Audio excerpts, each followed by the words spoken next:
مبارزه بوکس. عجب اوورهندی، عجب سکندری. برای زیرگیمت اقدام کنه، دوتاشون کلشون خورد به هم. دبل ناکاوت با کله دوتایی با هم. عجب وبستر کیکی زد و حریف آورد در خاک. ضربه های پیاپی و تمام. نگاه کن وبستر کیک زیبا.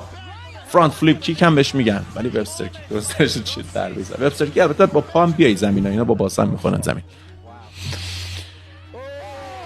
بک فیست زد و در برگشت با یه پانچ حریف رو میگن بک فیست به اون صورت نخوابید، این ضربه خوابید. بعد از بک فیست با رایت پانچ حریف رو ناکاوت میکنه. مبارزه بوکس آماتوری و دبل ناکاوت. داور آشمرزه میدونه چیکار کنه. داور رو ببینید فقط. این دوتا که ضربه میزنن جفتشون با هم ناکاوت میشن. هیچ داور رو ببینید چه کنم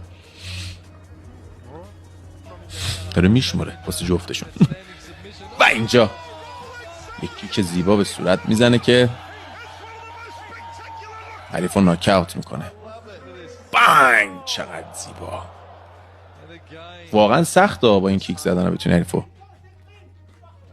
ناکاوت بکنی. عجب های کیک زیبایی در برگشت میزنه و حریف رو ناکاوت میکنه. واقعا این مدل های کیک زدن و بی‌نظیر. ضربه رو ببینید چقدر قشنگ کامبینیت کرد.